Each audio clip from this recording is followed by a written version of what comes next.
right, all right, all right. This is You Can't Make This Shit Up. Your hosts, Kendall and David.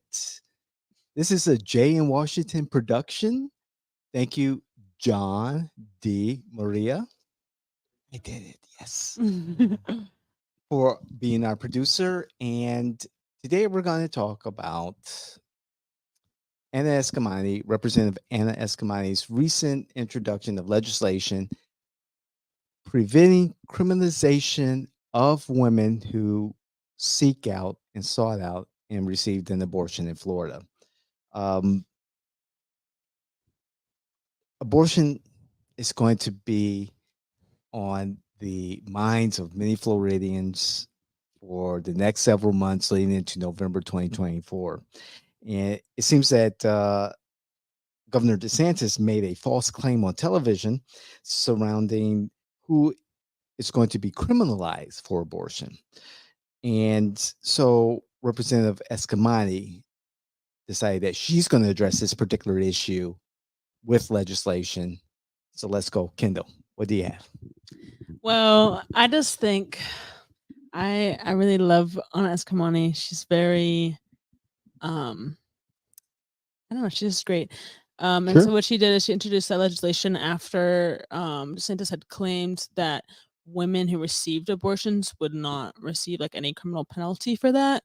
He had stated on TV, I think, that like only the people that like provide abortions, like a doctor, would be charged. But with the verbiage of the current law in Florida, that's not the case. And so what Representative Eskamani is doing is she is going and saying, like, if you really mean this, like, we should just like codify it, like put it into the law. Sure. And it should be like, I think she said it should be like easily like bipartisan. Like if that's truly what you want is to just criminalize like, people providing the abortions, just the doctors, then this should like easily pass. And I think there's also a similar initiative in the Senate. I'm not sure. Senator Book Senator has Book. similar legislation that she introduced. Yeah, so I'm just curious to see how how it progresses through the House and to the Senate. I don't think there's gonna be bipartisan support. I don't think people are expecting that either, like genuinely. But I'm curious to see where that goes. I agree with you. I agree with Representative Eskamani. If the governor is being honest and a man of integrity and stating that a woman would not be criminalized, her actions will not be criminalized if she sought out an abortion here in Florida, even after the 15-week ban, that she will not be charged with a particular crime. It makes sense to codify the governor's words and make it very clear. Even as the DeSantis and GOP-led legislature move more and more to restricting reproductive rights of women, it's smart by Representative Eskamani and State Senator Lauren Book to galvanize support for a bill or a law protecting women. Yeah, I agree. And then it's also, like you said, this is like a very prevalent issue, especially with the initiative to get it on the ballot, which I believe is now at 400,000 verified signatures and it's around 600,000 collected. Yes, I believe 400,000 are verified. Yes. So that's definitely a very prevalent topic. And I think it will be interesting to see where Republicans position themselves in support or opposition of either of these initiatives in the House or the Senate. I'm very curious. Like, are you going to like back the senator's words or not senator, back the governor's words, or are you gonna back down? Are you gonna hold your ground? Like, I'm just really curious to like the mindset. I had read that there's also I don't know if it was in the House or the Senate, someone that had introduced legislation for a potential 12-week ban. Yes, I believe that was another representative, Florida representative, who wanted to introduce a compromise bill of a 12-week abortion ban. I call bullshit. Yeah, I mean, it doesn't feel like a compromise if you're still putting restrictions on something that, we didn't have restrictions on until, recently, in Right. recent years. Yeah. And I don't trust DeSantis in keeping it. Well, I don't think he made any promises or Yeah, I anything just like think he that. misspoke. I don't think he understood the verbiage of the law. Right.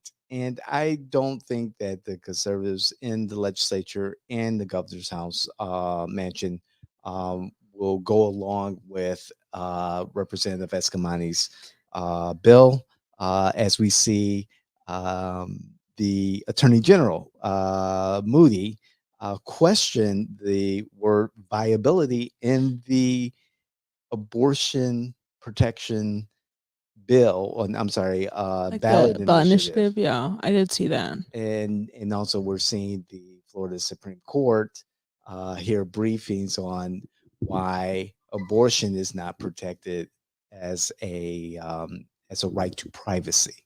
And so Mhm. the conservative leadership getting behind something like this bill, Very voted in unlikely. the Senate. Very It's unlikely. very unlikely. The Democrats have a super minority in the legislature, and that's not going to change soon. To borrow some words from our friend and political Tom Keene, in order for the Democrats to change that, it's like, how do you eat an elephant? One bite at a time, and that's what the Democrats have to do, is slowly chip away at that supermajority by the Republicans, so that bills like this, the well-intentioned, um, good bills protecting people like Representative Escamani's bill will get passed, Yeah. and it will provide some cover, for some safety for reproductive rights. Yeah. And on the topic of the challenge to the word viability, it just feels like very like disingenuous. Like it just feels like another like attack on what should be like you're right, like as a voter in Florida, like you have the right to get these things on the ballot, and like to feel like people are trying to suppress that just because they don't agree just feels like very like disingenuous. Like if I don't see why there's a problem with like leaving it up to people of Florida. Like if they can get the signatures and then the voters have the right to vote on the topic and how they feel about the topic, I don't know why people feel threatened by that, Right, right. unless it's because they know that the majority of Floridians support like some access to abortion. And I think that's what people are afraid of, Mhm. is that the voters will show up and will overturn like this legislation that it works so hard to get passed, because a majority of Floridians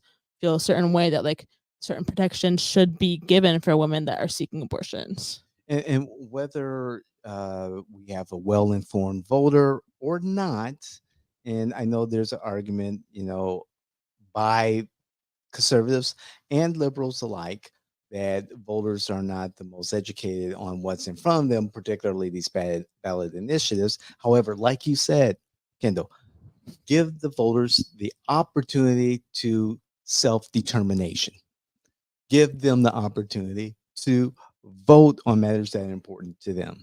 And that's what the whole ballot initiative is all about. Mhm. Conservatives are chipping away, making it harder and harder to collect petitions, Mhm. to verify petitions, to certify the petitions by the Supreme Court.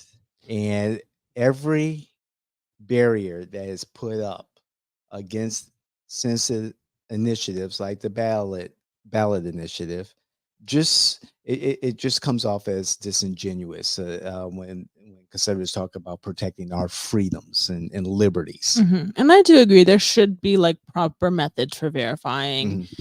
like signatures. Like I don't disagree with any of that. I do think, like you said, there are attempts to make it like unnecessarily hard to get these passed. And it feels like almost like suppression like tactics. Um, but like I said, I don't see why there's an issue with leaving this up to Florida voters, especially with people that have like been like championing like states' rights on abortion issues. Then what better way to do that than to let the citizens of the state vote on the issue directly. Agreed. Agreed. I agree with that. I'm always a proponent of ballot initiatives, and it's one of the most effective ways of voter engagement in taking the issues to the voting public, educate them on the ballot initiatives, having that conversation when you're collecting the petitions, and then following up when that actual petition creates a ballot initiative and it appears on that particular election's ballot.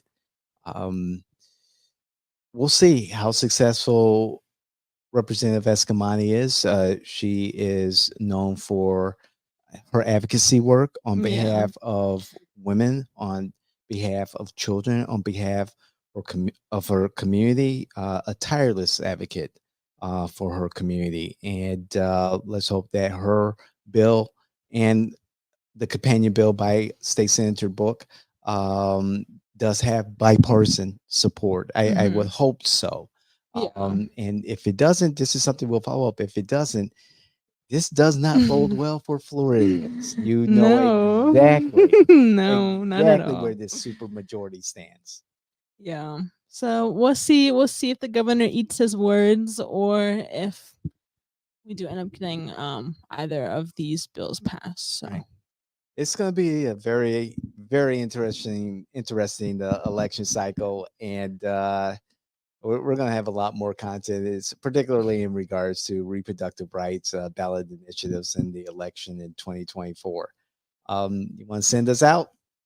yeah, make sure you like, comment, share, subscribe. Yes. Comment, let us know what you think. Did you agree? Did you wholeheartedly disagree? We want to hear your opinions, good or bad. Because the whole point of Jay in Washington is to have more discussions about these topics from both sides. So we want to hear what you think. Um, yeah, this was you can't make this shit up. Awesome. Thank you, Kendall. Awesome. We're out.